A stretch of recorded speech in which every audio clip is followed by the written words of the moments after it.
ಮಕ್ಕಳಿಗೆ ವಿಜ್ಞಾನದ ಬಗ್ಗೆ ಆಸಕ್ತಿ ಮೂಡಿಸಲು ಹಾಗೆ ವಿಜ್ಞಾನವನ್ನು ಅನ್ವೇಷಿಸಿ ಅದರ ಅನುಭವ ಪಡೆದುಕೊಳ್ಳಲು ಐಟಿಸಿ ಸನ್ಫೀಸ್ಟ್ ಡಾರ್ಕ್ ಫ್ಯಾಂಟಸಿ ಅವರಿಂದ ವಿನೂತನ science bus ಅನಾವರಣಗೊಳಿಸಲಾಗಿದೆ.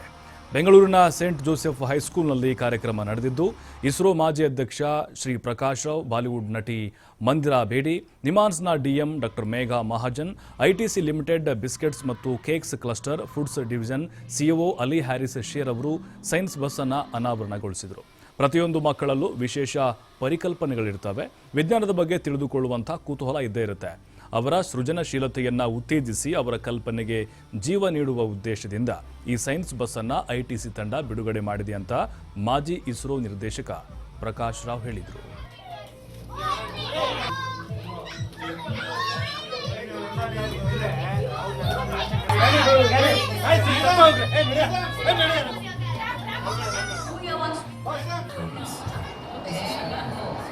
This is what you call imagination.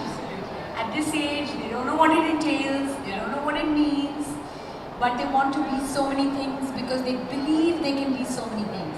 So my daughter is 8 years old, amazingly, very well, because being a mom, I can totally relate to it.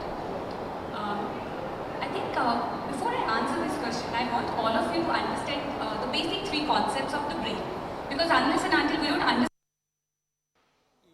ITC ಸನ್ಫೀಸ್ಟ್ನವರು ಮಕ್ಕಳಲ್ಲಿ ಒಂಥರ ಹೇಗೆ how to ಇಮ್ಯಾಜಿನೇಷನ್ಗೆ ಹೇಗೆ ಜಾಸ್ತಿ ಮಾಡೋದು ಅನ್ನೋ ಇದಕ್ಕೋಸ್ಕರ ಈ ಕಾರ್ಯಕ್ರಮ ಅವರು ತಗೊಂಡಿದ್ದಾರೆ. ಇದು ಬಸ್ ಒಳಗೆ ತುಂಬ ಇಂಟ್ರೆಸ್ಟಿಂಗ್ ಫೀಚರ್ಸ್ ಇದೆ. ಸೊ ಅದು ನೋಡಿದ್ರೆ ಮಕ್ಕಳಿಗೆ ಒಂಥರ ಕುತೂಹಲ ಅನ್ನೋದು ಯಾವುದಿದೆಯೋ ಅದು ತುಂಬ ಜಾಸ್ತಿಯಾಗಿ ಅವರು ಭವಿಷ್ಯನಲ್ಲಿ ತುಂಬ ಒಳ್ಳೆ ಕ್ರಿಯೇಟಿವ್ ಥಿಂಕಿಂಗ್ ಡೆವಲಪ್ ಮಾಡಲಿಕ್ಕೆ ಇದು ತುಂಬ ಯೂಸ್ ಆಗುತ್ತೆ ಅಂತ ನನಗೆ ಅನಿಸುತ್ತೆ. ಆ್ಯಂಡ್ ಇದಕ್ಕೆ ಸಪೋರ್ಟ್ ಮಾಡಿದ್ದ ಸೇಂಟ್ ಜೋಸೆಫ್ ಸ್ಕೂಲ್ ಅವರಿಗೂ ಕೂಡ ನಾನು ನಿಜವಾಗಿ ಹೃದಯಪೂರ್ವಕವಾಗಿ ಅಭಿನಂದನೆಗಳು ಹೇಳಿಸ್ತೇನೆ. ಯಾಕೆಂದರೆ ಇದರಲ್ಲಿ ಅವರಿಗೆ ಯಾವುದು ಒಳಗೆ ಹೋಗಿದ ಮೇಲೆ ಅವರು ಬೇರೆ ಬೇರೆ ಥರ ಪ್ರಯೋಗಗಳು ಮಾಡ್ಬೋದು. ಅವರಿಗೆ ಮನಸ್ಸಲ್ಲಿ ಏನಿದೆಯೋ ಅದೆಲ್ಲ ಅದಕ್ಕೆ ರೂಪಕಲ್ಪನೆ ಮಾಡಲಿಕ್ಕೆ ಈ ಬಸ್ನಲ್ಲಿ ಸಾಧ್ಯವಾಗುತ್ತೆ. ಸೊ ಅದರಿಂದ ಅವರಿಗೆ ಒಂಥರ ಅವರು Namaskara. So I'm Dr. Megha, child psychiatrist at Asa Nurture Minds. I think it's a wonderful initiative. The whole idea is to shift from screens and to nurture children's imagination. So here, when the children are drawing, doodling, and they are seeing their own creations in 3D, it will definitely help children to nurture their imagination, which is a wonderful small initiative.